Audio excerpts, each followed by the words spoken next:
We are coming at you live at the Toyota Land Cruiser set at Super Bowl 59 for the first ever massive, oh my God, can't miss, don't go anywhere, crossover event of Yahoo Sports football shows. I'm just saying, we have brought 3 shows. We are like the Voltron of football shows. That's an 80s cartoon reference, right? Yeah. I'm more of a Power Rangers. Yeah, that's where I'm going with, too. That's where my head goes. Wait. Power Rangers? Yeah, because they can all join together. Megazord. Why would you think they're called the Mighty Morphin? Okay, Power Rangers. Look, Thank you. Yes. Look, I'm a little older than y'all, so like I know Voltron. I know. We know Voltron. Like nobody liked Voltron. Like we all like Transformers better than Voltron, but we still know, like my kids, they know what a Super Nintendo is. Yeah. They got PS5. Yes. It's a big difference. I mean, good to be your kids. Version. I don't know. Nintendo Switch, though, is pretty sweet, too. Yeah, so if you want to keep it Nintendo, you go that. Yeah. You know how long it took me to save up for the original Nintendo when I was a kid? I haven't even told you what the hell we're doing here, by the way. Gerald McCoy, Nate Tice, I'm Jason Fitz. And behind us, you see the logos of our respective shows. Football 301, McCoy and Van Noy, and Inside Coverage. And what we thought we'd do live at the Super Bowl is come together and bring a little of all of our shows, all of our flavor. It's a way for each of you that listen to us on different platforms to listen to us together. We hope it leads to you checking out more of what we do all over the place. Absolutely. Well, we're just going to hang out, 3 buddies, and I'll start just straight out. Since we've never worked together, we're just teammates and friends. I respect both of y'all so much. This is going to be fun. The insight that we can offer here, I want to do something different. Everybody's talking about the Super Bowl. Everybody's talking about the legacy stuff, and we'll do all that stuff because that's our jobs. But let's start from just a basic player standpoint. Both of you guys have played so much. Like, what's the thing? Well, a little bit. College. I'm giving you college. I know. I appreciate it. I'm giving you college. Plays a loose term, but yeah, I was around it. What's the thing that we should be talking about, Gerald? Like, what's the thing coming up to this game that you're sitting there saying, man, the world is so busy worried about this that they're not even thinking about that? I hit him with Patrick Mahomes, Jalen Hurts, Jalen Carter, Chris Jones, Travis Kelce, and Zach Bond, Nick Sirianni, Andy Reid. Matchups. Yeah. We've been talking about the matchups in the game. Jalen Hurts just got engaged. Okay. Patrick Mahomes is married. Saquon just got engaged. I don't know if Chris Jones is in a relationship, but Travis Kelce getting proposed. Travis Kelce, we don't know if he's going to propose, but he has a very popular girlfriend. Right. Point I'm getting to. We talk so much about the game. Yeah. Being in the game, I've never played in a Super Bowl. Right. I played in a national championship, but I've been to a big football event where you've had to manage family. You've had to manage the people around the game. You've had to manage your own mental state. The Pro Bowl, which used to be in Hawaii, who don't want to go to Hawaii? Right. So who am I telling no? Who am I telling I can't get you tickets? Who am I telling, well, they won't let us do this? And I got these people coming and, but your Uncle Rufus, he said that I'll let you talk. These are all the things that they're having to manage as coaches and players that nobody's bringing up. Right. What about the mental state? We talk about experience of the game. There's no substitution for experience. That's why I believe Kansas City will win. But you can't coach speed. All of that's cool. All the physical gifts and the speed and the strength that the Philadelphia Eagles possess does not matter if this is not strong. Nobody's talking about the mental fortitude or what it will take to be able to maximize all of these things that are going to happen on game day. There's a lot of BS that's to the lead up for the week. They get all new gear, so they got to take new photos in the same uniform they've been wearing all year, but because it has a new patch, now it's all of a sudden a new uniform. We got new travel Super Bowl warm-ups. We got to sit and do media day. On top of all that, I got to worry about, okay, I got curfew, but at the same token, my wife is calling because the kids still got sick, or her sister is trying to come to the game and she wants to bring her friend and all. You still got to deal with all that and then go win a game. That's what people are not talking about leading up to this game. Justin Reid, I think, said he had like 70-something tickets he's trying to get, and he goes, and then someone's like, how much does that cost? He goes, well, if we win, I break even. You see what I'm saying? You know, but That's wild. But that's what you're thinking too, and when all the prep that goes in, as you know, it's a long process, and they got a bye week, and so on top of that, I'm sure some coaches want to overload it. They're so excited to talk about the game plan they already put in. So even the coaching side too, it's they want to spread that out, make sure it sticks, but not overwhelm. We have time to install this specific but you don't want to overcoach, and you don't want to overcoach. And so that's you brought it up though. That is something that the Chiefs do have. We always talk about big game experience. It's not just the game; it's the process leading up to the game. The underrated part about coaching and stuff like that is, you see the head coaches how organized they have to be in scheduling. All right, if you're Sirianni is maybe not the best example. If you're a first-time coach in the Super Bowl, it's oh, how do I schedule this? What's the travel like? Yeah. What day do we leave? If you're an assistant for the first time going through that, Chiefs, it's oh, all right, Matt Nagy's still there. Steve Spagnuolo is still there. Still same offensive line. Been here, done that. So they know the flow of it. And it's not just the game, but like you're saying, it's that 2 weeks leading up to it. Because it is. Yeah. It's a circus. It's the Super Bowl. I think flow also comes into adrenaline for me. And listen to y'all talk. I remember, look, I don't know anything about playing in a Super Bowl, but I'll go back to my music life, right? I remember when we played Madison Square Garden. It was the first time we'd ever played the Garden. MSG. It was sold out. And I used to go to the Garden when I was a kid, with no money. I'd wait till after tip-off, and I would go up and I'd be I got $3 in lunch money. Can I get in? That's how I used to go. So, for me, it was the most excited I'd ever been because I've been to that arena so many times. Right. Worst show I ever played in my life. Because, if we're being honest, I played music since I was 4 years old. Yeah. I never got control of my adrenaline. I tried every song. I remember thinking in my head, this song's going to be different. I'm going to start this set over right now. And from here forward, I'm going to have a perfect show. And then, man, I'd screw something up in the beginning of the song. It's it's done. And the next song, you're no, I'm going to start it over right now. Yeah. And then, I think all of this, routine and adrenaline, all of these things come back to, athletes are creatures of these things. During the course of the year, you want everything to feel. And everybody says, well, you get one hit in, and once you get that first hit, it feels normal. Does it? Is everybody the same for that? You work your whole life to get to a Super Bowl. And Josh Jacobs today, I interviewed him, and he said it really tripped him out being in the playoffs and realizing, man, this feels different. Yep. I could go home. And all I kept thinking was, what's it like in the Super Bowl? Because for the Chiefs, they don't have any of that anymore, right? Yeah. They've been here so many times. It's old hat. They know every little ounce. I don't even think the adrenaline rush is the same, right? So it becomes more controllable. And that's what I'm saying. And the hangover is real too. Yeah, if you lose it is. That's what I'm saying. And for Philly, managing those emotions, they come into this game remembering what happened last time they played this team. Yep. But they come in. Do they come in angry about that? Do they come in with a chip on their shoulder, or do they come in and saying, we're us. It's another game. We're better than them. Let's just go show them. That's what may come up in this game, and we don't know if they'll do that, how they'll handle that, because everything, something as simple as the promo. If you put up 4 pictures for every team, or 1 picture for every team, I remember in the championship weekend, there was 1 picture for all 4 teams. You had Jaden Daniels, Patrick Mahomes, you had Josh Allen, and Saquon Barkley. Not Jalen Hurts. How does Jalen Hurts feel that everything is Saquon? Do I got to go show that I'm the guy? Right. A.J. Do I have to force the ball to A.J. Brown? These things come up in real. This game. It's the human element. And that's what people are not talking about. They're just talking about the football game. And there's so much more that goes into that. I know for me, you talk about adrenaline, something that I used to do, which is why I love doing this, because I can take the fans inside our mindset. So I used to take a pre-workout. I take pre-workout and I lift, but I took pre-workout before the game, and I drank a 5-hour energy. Oh, yeah. Right before I ran on the field. My heart would be pumping so fast. I would be breathing so hard. I figured out the first rep of the game, first 2-3 reps, I'm exhausted. I'm right. The game just started, and they not even doing no huddle. Why am I so tired? My adrenaline is pumping. I figured out the remedy to that. If the defense was not getting introduced, I remember I got asked by a reporter, is there something going on why you don't run out with the team?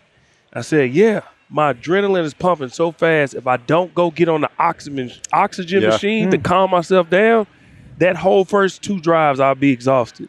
So I used to have to walk out early when the defense wasn't getting introduced, go sit on the bench and get on the oxygen machine just to calm my heart rate down before I went on the field. So when you talk about your heart rate and your adrenaline and controlling that, man, there's something to that. It's every position, though, too. Like I mean, defensive lineman, obviously, you got to be physical. But watch Josh Allen in the conference championship game a couple weeks ago.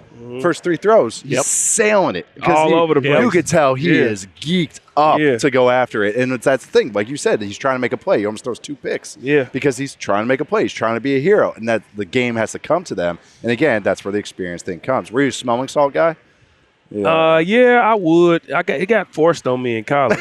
Like in college, seriously. Our strength coach would have a cup full of them. He'd be like, class. I'm like, hey, back up, little man. Like, Jesus, why are you strong arming bald me? head, goatee? Why are you strong arming me? Relax. But then now it's a quick little All right, we good. You make it sound like we go. Like somebody, I was on the sideline years ago, Mike Ola Jr., our friend, walks up, thinks it'd be really funny to just walk and be like, boom, and just gave me some smelling salts. Like, I for 20 minutes, I'm like, whoa. Nah, for us, you got to think, our bodies are all big. We can eat like other people can't. So the little quick smelling salt to us is like, it's good. I'm ready to go. It's a shot of espresso. I think your comment about controlling adrenaline makes me think like Harry Douglas, a good friend. He listened to classical music. He told me, he was like, I always had to listen to classical music before the game. And we have this concept in our head that players are out there ripping it, getting ready for the fight of their lives. It's sometimes opposite. It's finding the right blend of I got to be up, but not too up because you got to make sure that everyone pictures the Any Given Sunday scene where they're arguing about the music. So there's one guy's blasting rap, one guy's blasting Metallica and all that. Some guys are like that. Don't get me wrong, but it's like shoot. But some guys it's like no. I got to keep the edge off. I didn't care, man. I put my headphones on. I would Michael Jackson you to death. I didn't care. I'm telling you, man. Some people got some funny pregame songs. Man, I didn't care about that, man. I had to listen to what I listened. I remember one day in college, DeMarco Murray played running back, Dallas Cowboys, coaches at Vegas University local. of Oklahoma. I was walking in, and he was listening to something, and he was like, "Let me hear what you listening to. I want to know what you listened to before the game." And he heard that Michael Jackson. He was like, "This is how you get ready for the game?" I said, "Hey, do you like the way I play?" Right. He was like, "Yeah." All right, then let me do what I do. That's my process. And talking about the edge thing, I keep not really one of my favorite movies, but it's an iconic movie, The Hoosiers, 10-foot, measuring the height of the thing. That's another thing too. I had a rule. Me and my dad did. It was like we're not going to the Super Bowl unless one of us is in it. He's retired. I'm in media. All right, I can start doing this now. So I went to my first Super Bowl a couple years ago. I'm at the thing, and I'm like, oh, it's another football game. And it's like that was me in the media thinking that. But really, once you get through the hoopla, and yes, the halftime show is like a college halftime show, and it's long, but it's like whistle starts, that's just another kickoff. It's a regular football game. And then the crowd, and you're like, oh, yeah, it's just another football game. But there is one part of this game that is different, and I'm genuinely curious from y'all's standpoint because everybody that's dipping, nachos and trying to figure out what's going on in the last 4 minutes of the game, if Mahomes has the ball down by a score, and I keep running this stat, but I'll run it again for everybody that hasn't watched one of my other shows. There's been 140 times in modern NFL history that a quarterback in the playoffs or Super Bowl has had the ball in their hands with under 4 minutes to go, needing a score to tie or win. 140. 40% of the time it's been converted. So Brady had it 11 times. 5 times he got the score. All right? 11 times. Drew Brees, 6 times. 3 times he got the score. Mahomes has had the ball in his hands in this situation 7 times, and 7 times he got the score. Everybody sitting at home is going to think, I'm eating my nachos. Mahomes got the ball, 4 minutes go. They're going to win the game. What are you thinking on the other sideline? How are the Eagles not going to let that come into their minds? Like, there has to be some human element, right? Where you're, as an Eagle, you got to be sitting there saying, son of a biscuit, we just left them time, and he's got the ball. Yeah, for me, how many times you said? 7. How many times has he done that without his head coach being Andy Reid? None. Tech. Yeah. I mean, that's it. It's the great equalizer. It is. That's what we have to take into account. You have the perfect painter, all right? Or he orchestrates it. And Patrick Mahomes, he goes out there and he takes what Andy Reid put together and he just operates it perfect. If you think about last year in the Super Bowl versus 49ers, Patrick Mahomes wasn't making these Like when Eli made that throw to Manningham on the side, that's a throw. Yeah. Or Stafford's no looker. Those are throws. Yeah. Yep. Mahomes is just bing, bing, bing, bing, bing, bing. It's like, man, what old, the heck? He's like old Drew Brees now. Yeah, it's like, man, what the heck is going on? Yep. Andy Reid is drawing this up to seal the game in the AFC Championship. Flow to the left, Patrick Mahomes flows to the right. Somebody leaks out, just drop it off. Flow to the right, Patrick Mahomes flow to the left. Samaje Perine flow to the left with him, just drop it to him, game over. Andy Reid, the way he draws this up, and Patrick Mahomes has this ball, that is a duo that should scare any defense because it does not matter what you do. They know so well how to manipulate a defense. And I love being on the show with Kyle because he played with the GOAT, played with Tom Brady. And he said defensively, what they knew and used to say to each other on defense, all we need to do is keep it close. As long as we got 12, eventually he'll figure it out. And that's what's scary as a defense going against the Kansas City Chiefs. However, this is what I want to see. At some point, that offensive line is going to have to block one-on-one. And we seen in 2017, Brandon Graham made one play. They had one sack all game, but it was the play. Yep. So as a defense, you say, it does not matter what's happened up to this point. It's right now. Somebody got to go make a play. That's what happened in the last Super Bowl between these two teams. The Eagles set the record, tied the record for most sacks and everything. A little slippery field. If you remember that in Arizona, a little slippery field. But the thing is with Mahomes is what is so special is, he has that. Everyone kind of still considers him like a wild horse, like and everything. But you just described it can be almost boring to watch him because he's so methodical. And I keep saying it's like he's old Phillip Rivers now somehow, on top of all the wild horse stuff he does. But he doesn't take sacks. And they've been figuring out the left side of their line this whole year. But when you don't take those negative plays and those drive killers, those are drive enders. And that's what Brady did was so special at too. Especially once he got to Tampa, they were with Arians' offense, they're all pushing the ball and he's not taking sacks. It's like, this is fake. No one else can do this. But that's what those guys do. We kind of think of it just turnovers as those negative plays. But negative yard losses are explosive plays for the defense. And he just always avoids those. So, and also too, don't really want to give him a shout out, but Harrison Butker doesn't miss game-ending field goals. I think he's 6 for 6 or 7 for 7 on the game-ending field goals or game-tying or game-winning field goals. To win games, man. So, hey, you're only as classic quarterback saying is you're only as good as your kicker. Yeah. And when that guy's making them, then you can have those game-winning drives because you trust him. Yeah, and that's what becomes – people talk a lot about Chiefs fatigue. To me, part of the reason Chiefs fatigue exists is because they win the types of games that everybody else's favorite team loses. Yeah. Like, can I change the title of that? Yeah. From Chiefs fatigue, greatness fatigue. There you go. We can't have greatness fatigue because if it was a Chiefs thing, it would be something we haven't seen before. Right. We've seen this with the Patriots. Yep. All right. We've seen it in the NBA when Golden State and Cleveland was going back every year. We seen the same two teams. And people are like, oh, man, I'm tired of seeing them. I'm so tired of them. Klay Thompson had 2 words for everybody. Beat us. Right. If you're tired of seeing the Chiefs, somebody has to beat them. Exactly. So that's how I get back to it. Greatness fatigue we can't have. Right. Do you know how hard it is to stay when you're at the highest level of what you do? When you're called a professional, you're at the highest level of whatever it is. I don't care if you're a painter, a plumber, football player, NBA. Just being a professional is extremely difficult. Yep. That's great. But to sustain that over a period of time is even harder. Yep. These are the greatest athletes, players of this game.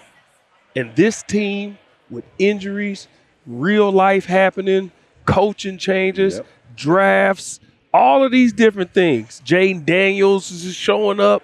Aaron Donalds is walking through this place. You got all of these mutants walking around this league. And this one team continues to do it over and over and over, and that's a problem? Right. Why don't we appreciate that? You know this. What does NFL stand for? Not for long. Yeah. Not for long. And that's because teams come, teams go. That's coaches what I'm saying, come, man. Coaches go. I don't like that we don't appreciate it. Yes, thank you. You know, like we're starting to see, like, even in the NBA, we're making like, oh, well, LeBron's getting selfish. He just wants to score.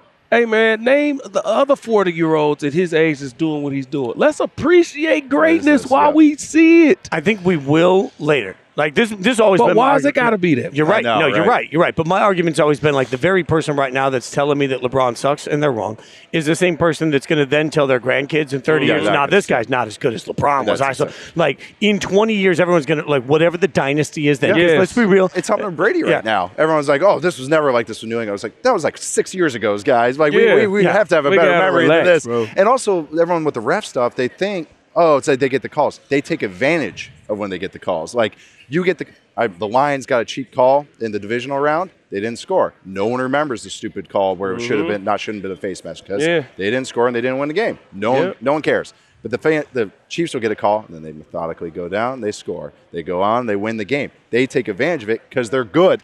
That's why I just keep coming back to it. You remember when D Ford lined up off sides? Yep. That didn't win the game. Yeah. The Patriots still had to convert. Exactly. Then they had to go score. Taking advantage of your opportunities has nothing to do with the refs. That's You it. still got to play the play. Yep. Still got to play the game. And that's just how I see it. Got to execute. I think, like, let's remind everyone, as a Raiders fan, the Tuck rule wasn't actually the moment that game ended. There was more football left to be played after that. Exactly. And the other part of it, I'll continue to yell, is that these calls happen all the time. Bad calls happen. Yes. Like, the fact is, people just aren't paying. Like, Ram Saints. Oh, yeah. Clear pass interference.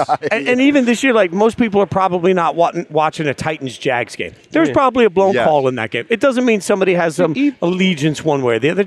It's rare that after that play, it's over. Yeah. The Rams-Saints game, people forget that game went into overtime, and the Saints got the ball first. Exactly. Mm-hmm. So why are we not talking? You see what I'm saying? Yep.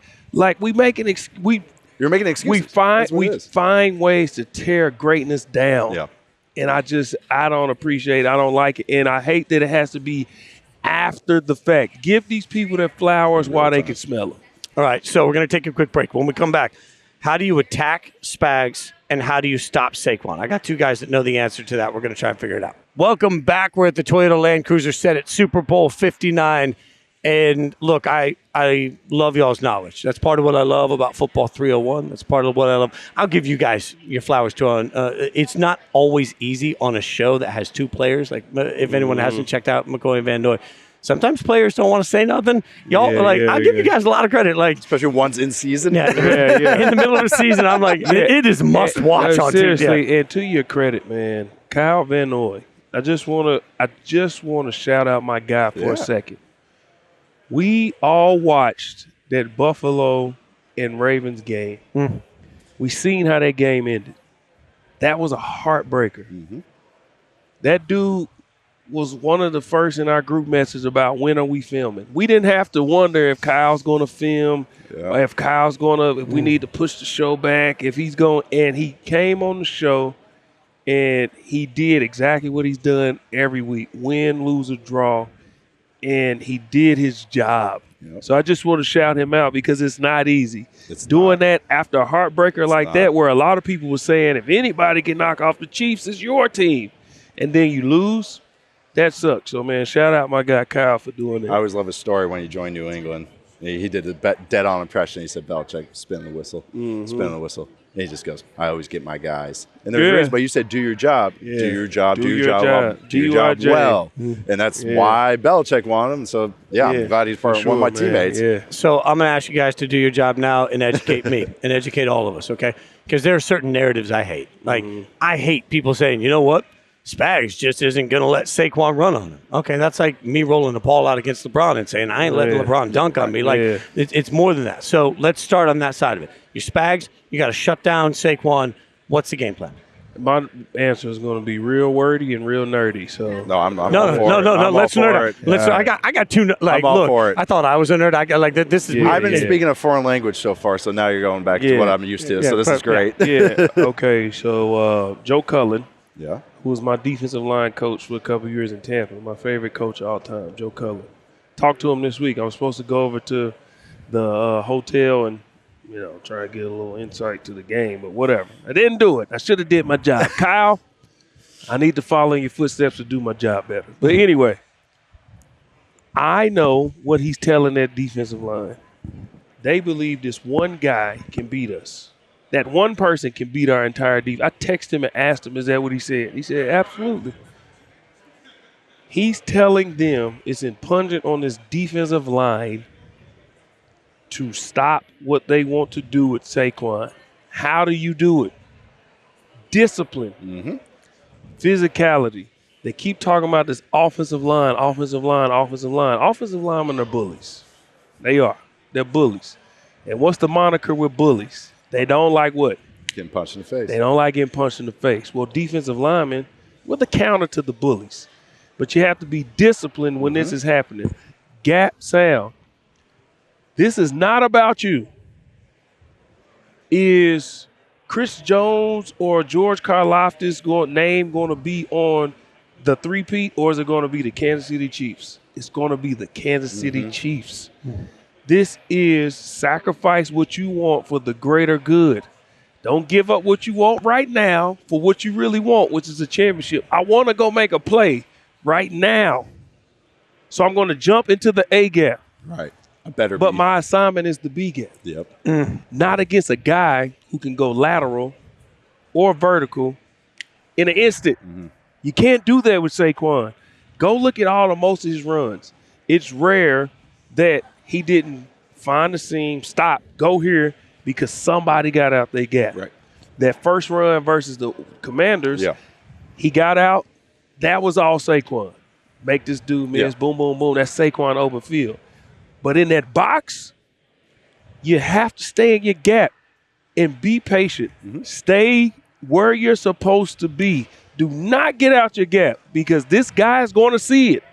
That's what makes him so great. And if you're going to do that, once we do that, you guys on the back end, now you come fill. But it's very difficult to do that for 4 quarters. And Saquon, second half of games, that's where he takes over. So stick here for a second. Sorry, Dave. No, you're good. You just said it's very difficult to do that for 4 quarters. Why? It's all up here. It's your mental. It's very difficult to have mental fortitude to do the same thing over and over. 30 times. And over and over. You can't get tired with the details, man. And that's what made that's what made the Patriots so great. How they played the game in the first quarter, they played the last snap in the fourth quarter. They wasn't like, I'm tired of taking on this double team and sitting in this B gap. I don't care if I got to do it 70 times. If at the end we hold up that silver thing with the football on top of it, I'm going to do it. But that's what a lot of people don't do. They get tired of the details. They get tired of the technique. And it's like, man, I'm tired of sitting this B gap, taking on this double. I'm going to jump out my gap and boom. That's where Saquon go for 60. This is in the NBA, you hear a lot of players say, because they've always been the best guys ever, like since they're 9 years old. They get to the NBA and they're playing defense on the guys. I'm like, man, I'm doing this and the guy's still getting buckets. And all of them have that realization, like, they're going to get his. Like, he's going to get his. Like, he's going to get that score. The best scorers are going to score sometimes. And that's, I think, what they have to deal with against this Eagles team. It's like, he's going to get 5 yards. It's going to happen. He's going to get 4. He's going to get 6 sometimes. Don't want to be 60. Don't want to be 16. And the big plays. And that's what's been really cool about this Chiefs team this year is, like, they haven't let up a lot of explosives. They tackle really well. Even though they're wonky and crazy and they shoot gaps or blitzing corners, they're sound with it. There's a method to the madness. And I think that's just what's a really cool style is make fights thing. It's a hammer of an offense coming at you against a defense that wants to be funky, but you still got to be disciplined with the funkiness. And to your point, I was listening to Kevin Durant's my favorite basketball player. He was doing an interview with Tony Allen. Tony Allen, one of the best defenders of his generation. And Kevin Durant said he was going through hell dealing with Tony Allen. You know what Tony Allen said he was thinking in the back of his mind? I don't care what I do, this dude is getting 30. I just got to make it tough on him. Yep. So Kevin Durant this whole time is thinking Tony Allen is like this great defender, but in the back of Tony Allen's mind, he's thinking, I don't care what I do. He's going to get 30 points, but I just got to make it tough on him.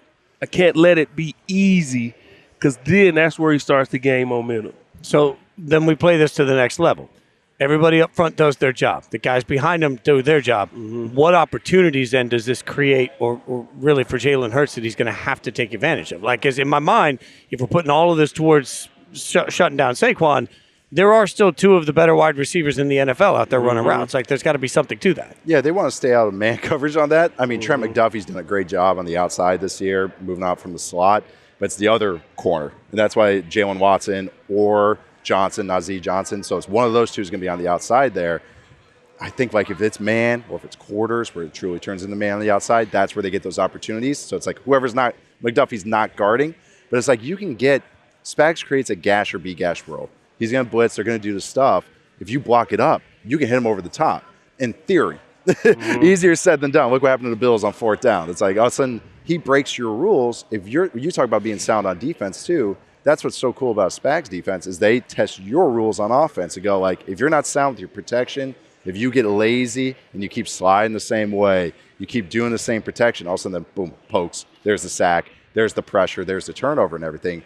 Usually it's a gash or B-gash role. But again, this Chiefs defense tackles so well and they're so smart on the back end. Tackling. Tackling. It's the top two underrated. Teams. They have the lowest missed tackle rates, both teams. Underrated tackling. But you said something about Spags and how he plays defense and his blitzes.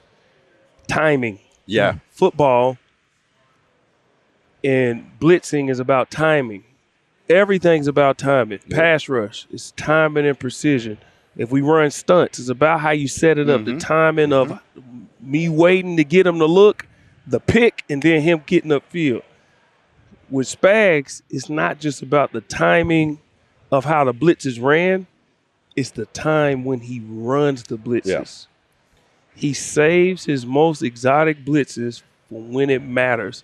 The thing you haven't seen, the one you don't expect, when he needs to call something, he has it. Yep.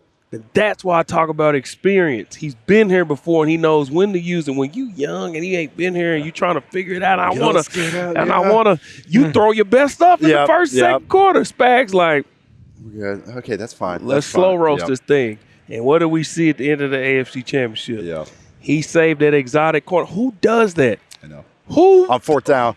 Who does that? Spags does. Yep. What could Josh Allen, because I think this plays into the Super Bowl, what could Josh Allen have done at the line of scrimmage before that play was run to figure out what was coming at him? So they went on a 5-man protection on it, and that's just – that's, again, nothing. Spags. Yeah, so nothing. So the advanced answer, okay, the one-on-one answer is throw hot. Spags wants you to throw hot. Yes. Okay, so – number 2, fix the protection. They could have slid it right, but the thing is, usually you just do a 4-man slide there. And so now you're leaving a one-on-one Chris Jones on one side, and you still would have been hot because they were bringing 2 weak side. Yes. So a corner was still hot. So like the perfect 501 advanced level, slide 5 guys to the right. You're not going to do that on 4th and 5 with your season on the line. Yeah, it's a scouted look in the first quarter, and we know that they do that. Yeah, not the last play of the game because you're like, what if I'm wrong? If he went ram, I actually know their calls because I know the line coach. Ram, just slide 5 right there. All right, if I'm wrong, we got 2 unblocked guys coming off the left side. And then you're screwed either way. And it's away from where the hots are thrown. So that's the thing. They had to work left. They've shown that look. It's just it's not only just the advanced answer, it's the advanced answer, the PhD level answer. Josh Allen, what's crazy too is Josh Allen has done it. It's an underrated part of his game is adjusting protections. And then even there, he was like, no. This is what we need to do. We're going to just go standard here, and I'll make a play.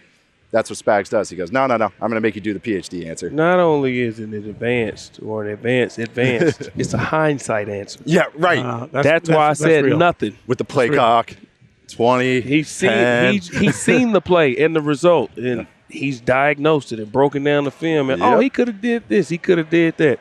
That's why I said nothing. Spags didn't show what he was going to do. Yep. So there's nothing he could have done to expect that to happen because it's not something you've scouted. That's what Spags does to people.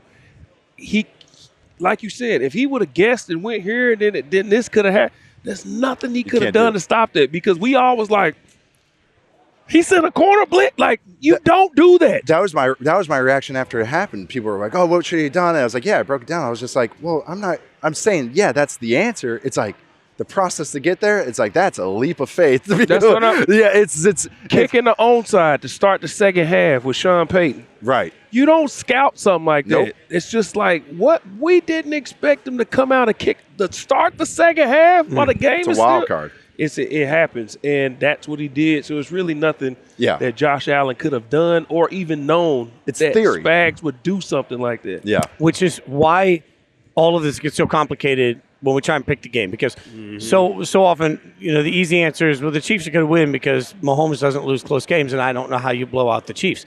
There's more to that than this. Like, Spags at this point has cemented himself as one of the greatest defensive coordinators in NFL history. I think that's a fair point to make. Yes. They also have Andy Reid, who has cemented himself as one of the best head coaches in NFL history, and he gets a bye week. Like, what is it about Andy Reid and a bye week that makes – because y'all talked when we started this show about you don't want to overcoach, you don't want to overload, you don't want to give too much.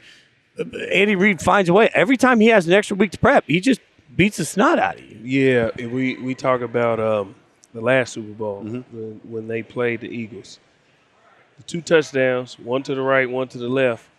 They said that This is my same talking point. They I can't believe you're said going with that- this. yeah. They took it from the Jags game. they said that he took that from something that happened in like week 3 It was, or something it was like against that. the Jags, against the Eagles. Yeah, because Doug Peterson has the same offense, yada, Yeah, yada. Yep. they said he took something that happened in like week 3. Yeah. That's what happens Yep. when you give Andy Reid time. It's It's like, Andy Reid, I got to do it. It's like Batman. You give him prep time, he's most likely going to win. This is where if Batman can prep for you, you give him too much time to see all that you can do. He going to research greatest you. detective. He is the world's greatest freaking detective. That's what we're going to start calling. Forget Bondarewski. We need to get a world's greatest detective I love that. commercial for Andy Reid, especially if they win. I just want to Because see you Andy give Reid in him a Batman suit. Now. Yeah, That's all give y'all him know. too much time that to old man, diagnose everything you done did. He done went back It's- to, I'm telling you, with Joe Cullen, we used to have this thing called the KGB. What it was is you research so much, you get TV copies, and you listen to the sounds And of the signals. checks Yep. and the signals, and we would play it in the meeting room where, like, if you hear this, they're checking to this. If you do this, they check. And that's during the week. Yep. That's like 3-4 days to prep. They've had 2 weeks. So he didn't went back to the Dallas Cowboys stuff and all that. Like, that's what Andy Reid does. That's the prep that he puts in, and that's what makes him Andy Reid. So Yeah. you talk about overcoaching, he's Andy Reid. He does it different. That's like in a game like week 12, when you're breaking down the stuff, it's like the last 4 weeks or like prior times you play that team. So like Andy Reid, though, or once you get to the playoffs, especially with the bye week, that's what Gerald's getting at is that, I'm looking at weeks 1 through 18. I'm looking at now instead of 12 red zone plays, when we're watching that cut up, I got the whole season of red zone plays I'm looking at, or all the third down plays. So those cut ups that they look at, what they're studying, they just have more data to sift through. And that's why, he has so much to draw from. I mean, that's the experience that he gets. And 2, it's like, it's going against a defensive coordinator, Vic Fangio. They play each other a bunch of times. Mahomes is 7-0, I believe, against Vic Fangio defenses. But that's, again, it's like, all right, now I'm going back to 2023, Week 7 film against the Dolphins. All right, that's when we play. All right, when Fangio was with the Broncos, we're going to add that to the data reel like that. And when Andy Reid's calling the same offense with the same terminology since he was with Philly, since he was with Green Bay as an assistant, yada, yada, it's really easy for him to go like, oh, yeah, I remember when Vic did that to me in 2012 and I did this. And draw back from that play. Yeah. The best coaches do that. The best ones I've ever been around, I mean, guys I've been in meetings with, Norv Turner, Sean Payton, Paul Chris, they're drawing up plays. And I'm like, is this VHS? We're watching this on? It's like insane. grainy film, but they're like, this is the example we want to show you guys. Yeah. He's a Rolodex. Yeah, Like it's and- encyclopedia, I should say. And I never got a chance to play for a coach that was at that magnitude of winning, but Greg Schiano, who coached at Rutgers, came. He was our head coach. And speaking of Rutgers, there go one of the McCoy's. Anyway, he played for Greg Schiano, by the way. But Greg Schiano came to Tampa as our head coach. He did the exact same thing. He was showing us stuff from here that did this. And I'm like, man, where the heck did this come from? You know who he learned under? Yeah. Bill Belichick. Yeah, that knew. Another coach who did exactly that. Yep. He just didn't have the success as Bill Belichick. But the greatest coaches, this is what they do. Yep. And this is why you can't give them time. This is why they need to say, hey, if you won the AFC champs, we playing next week. I'm not giving these dudes time to prep for Right. me. No, switch the game because now You know what I'm saying? People think all that coaching is raw, because that's what they had in high school. And so much of NFL coaching is like, no, getting these guys prepped. Like it's research and all that and getting scripts writing, going like, hey, make sure we get this twist practice. Hey, make sure we get this game practice. Make sure we get this blitz practice against this look, just in case, or that's the one we expect. And that's what the good coaches do. They're prepared for everything without overloading. Because then you get some coaches that, oh, yeah, I can tell you prepared, but you just told me 40 different things and you didn't teach any of those. And you did all of that, right? All of that we just said, all of that prep, everything we just put in. And my wife is still calling me. My cousin's just calling me. I have to take all of that and lock and hone in and go execute it. And that's the part, like you said, we don't talk about the mental fortitude to be able to take everything we just did and go execute. So the question is, for all of this, how do you attack Andy Reid? We'll break that down. First, we're going to take a quick break. Welcome back to the Toyota Land Cruiser set at Super Bowl 59. A lot of coaching conversation. We've given Andy Reid all the flowers. Like, he gets all the flowers that he could buy. He's got more flowers than nuggets at this point. So we've given them all to him. So now the question becomes, we know that there's an offensive line weakness for the Chiefs. I think that's a fair way to say that. And we happen to know that there's a game wrecker on the defensive line. How do you attack? Vulnerability.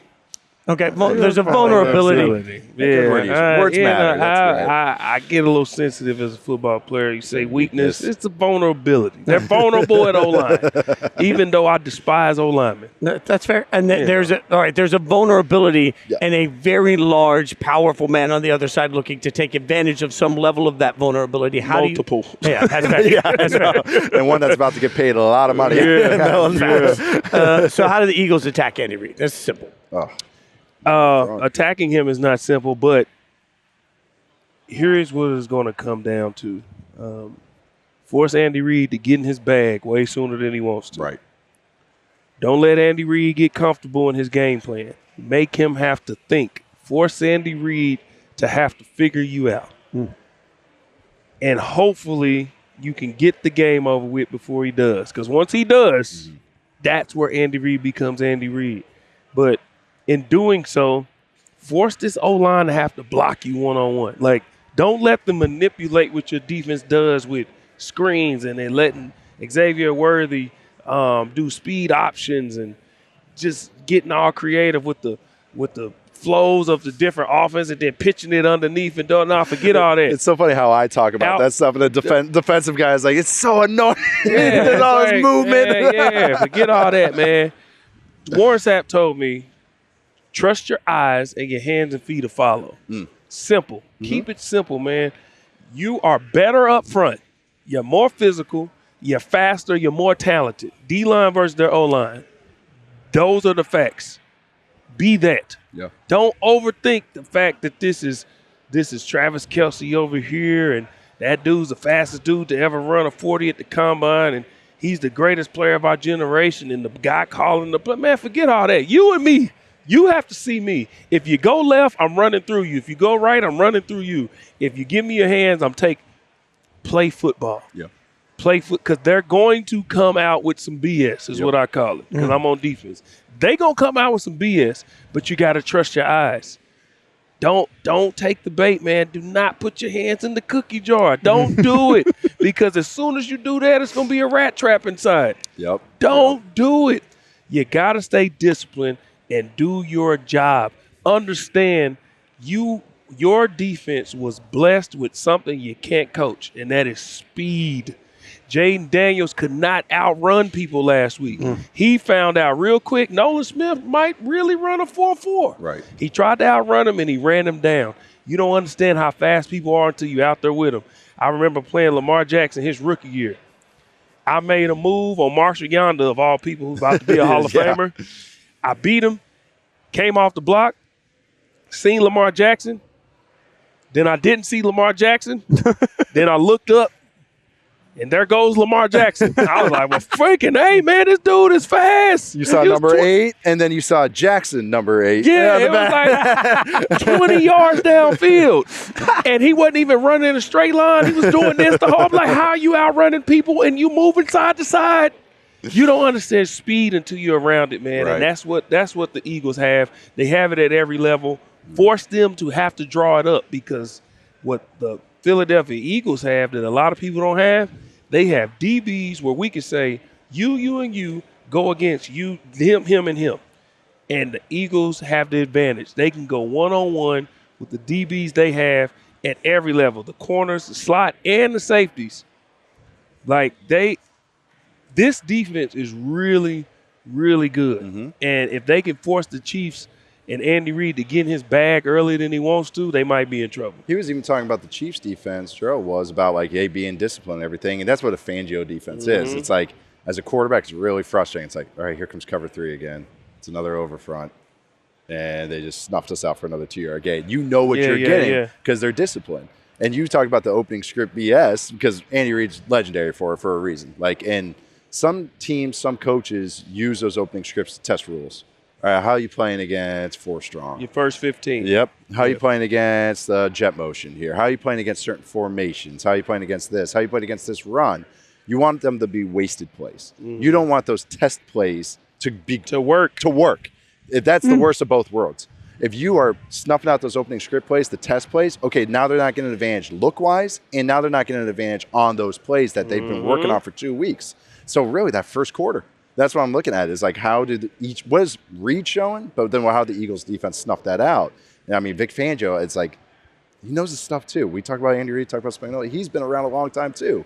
So he's going to have some answers or something interesting, I think, too, knowing that opening script's going to be a whirlwind that first 15. Yeah, for sure. Mahomes going to have to get rid of the ball quick? I mean, is that like we're going to have to what are they going to have to do offensively to just keep him upright in this? Move the pocket. They're going to have to move the pocket. The run game has to be efficient, but the run game can't just be so direct. Yeah. The run game comes in a matter of different looks. It's not just hand the ball off. Right. Run game can be a screen. Yep. Run game can be a check down. Some people, like I remember Aaron Rodgers, when we were game planning, he used to use screens as his run game. When they couldn't just hand the ball off, turn around, hand the ball off, we'd throw a screen. We'd throw a quick check down. Because the goal for a run is to split the difference. You get 3+ yards on a run, success. We're good to go. If you can do that on a short pass, it's the same thing. So getting the ball out, but there's a key to it. Kurt Warner, he put out a tweet of people seeing Patrick Mahomes get the ball out fast, and they think he's getting the ball out fast, man. He can do that. He said it's more to it than just that. You do that before the play, diagnosing the defense, knowing where this guy might be, and if he shifts here, okay, I'm going here.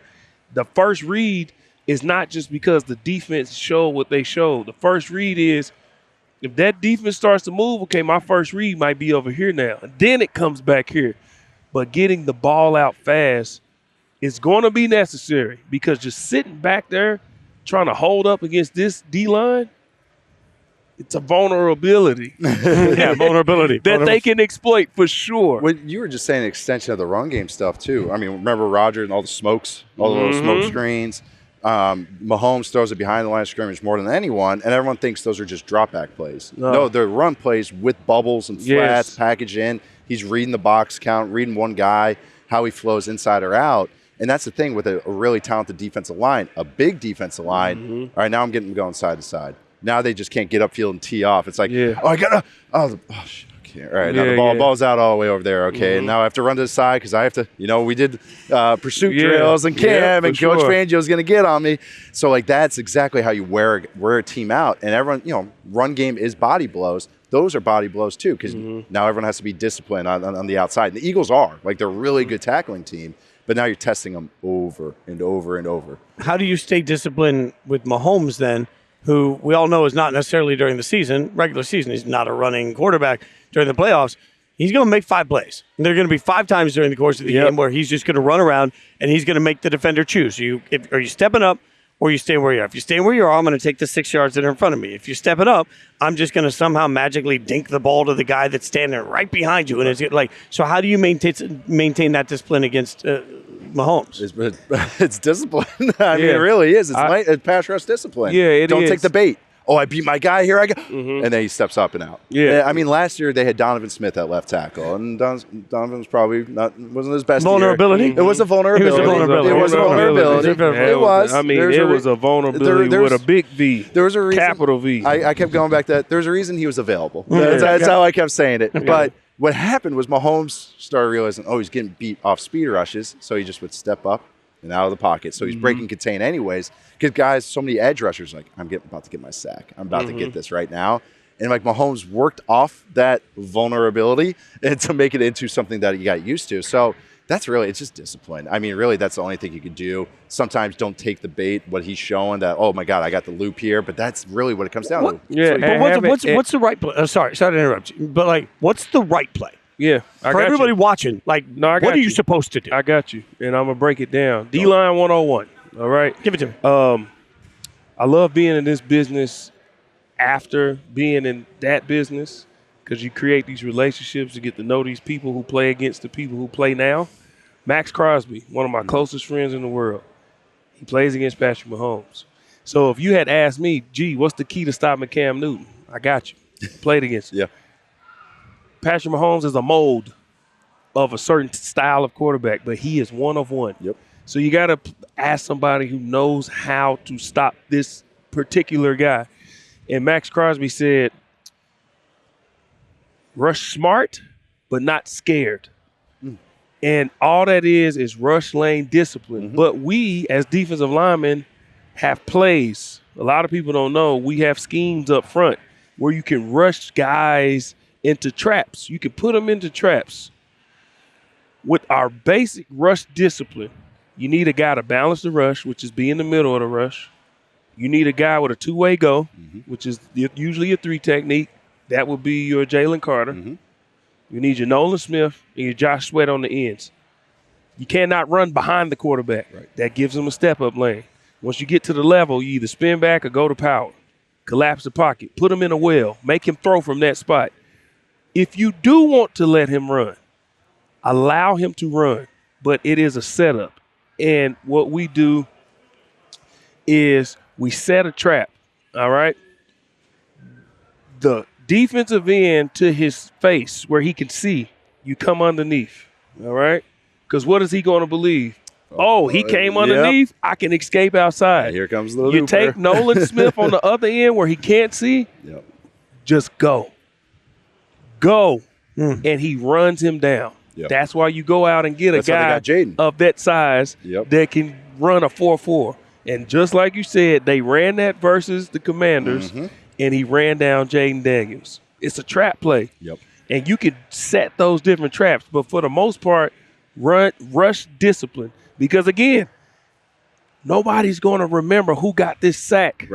But they are going to remember who won the game. Make it about the team. 4 is 1. You got to be disciplined, man, because if you allow him to be able to create and extend plays, you're going to be in trouble because that's where you make magic happen. And the Eagles don't really do this, but odd mirror, three-man front, two kind of spies on each side.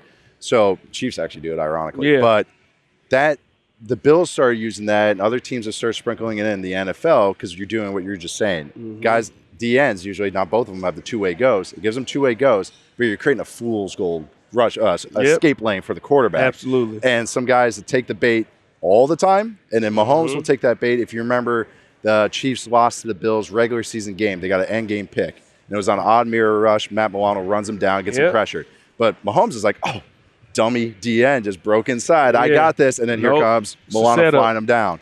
And there's versions, like, the Eagles haven't really shown that, but they'll do, like you said, the looper. You know, two guys slaying inside the game, and the guy loops in. As a quarterback, I see that rush coming inside. All right, and then there's the looper. There's someone fast. There's Jalen Carter. I mean, shoot, against the Rams, the Eagles shut the game down because they were doing twist, twist, twist, and then they did a fake twist. Which was like, to me, it was like, not many 300, well, actually, I'm talking to one right now. Not many 310, 20-pound guys can do a fake twist on that. And you know why that worked is because of what Nolan Smith was doing. It made the offensive line change their protection to where the guard, who was supposed to help with Jalen Carter in the A-gap, he was so worried about Nolan Smith timing. His eyes. He's supposed to stop and slow play it. But Nolan Smith was killing Havenstein on the edge. He said, forget that. I need to go help. He took off running. Jalen Carter said, there's the opening. I'm going. You see that it was, literally as you described. You see the eyes go like this because they're waiting for the looper, and then all of a sudden Jalen Carter's like, whoop, just goes right in there. But he set that up. It's all a setup. It's all a setup. Now, Patrick Mahomes knows this. Yeah, exactly. I know. It's like all of these things I'm telling you was taught to me by Joe Cullen. Joe Cullen is the defensive line coach for the Kansas City Chiefs. Yes. He's telling him this is what they're going to try to do to you. And now that info is going to Andy, which is going down to Patrick. They can marinate on it. Stew on it a little bit. Darn. This is those good ones, man. They sure are good. Man, right. It's amazing how that works out. Right. I know. It's frustrating. The amazing thing is this is, what we try to do here is bring some nuance to this. And it's one of the beautiful things. As you see the graphics behind us, Football 301, obviously McCoy, Van Noy, and Inside Coverage. Those are three of our flagship programs here at Yahoo Sports, and it was really cool to get to do this. Each of these shows has a different flavor. I hope you'll give the chance to check each of them out. 301, obviously, as you can tell, Nate's giving you so many breakdowns. Obviously, Gerald is part of a show that's giving you a player's perspective and inside coverage. We're really proud of the insiders that we have and the conversations that we have on that show, too. Proud of what we're doing at Yahoo. Hope you'll check it out wherever you get your podcasts. Obviously, Yahoo Sports on YouTube, everywhere. You know how to do it. You know how to rate, review, subscribe, all that makes a difference. Most importantly, boys, this was a blast. I love these conversations. It was fun. That's great. Appreciate you guys listening. Follow us on social media. Check the shows out. Enjoy the Super Bowl. I know we will. And hopefully the show made you a little smarter on what you're actually going to see.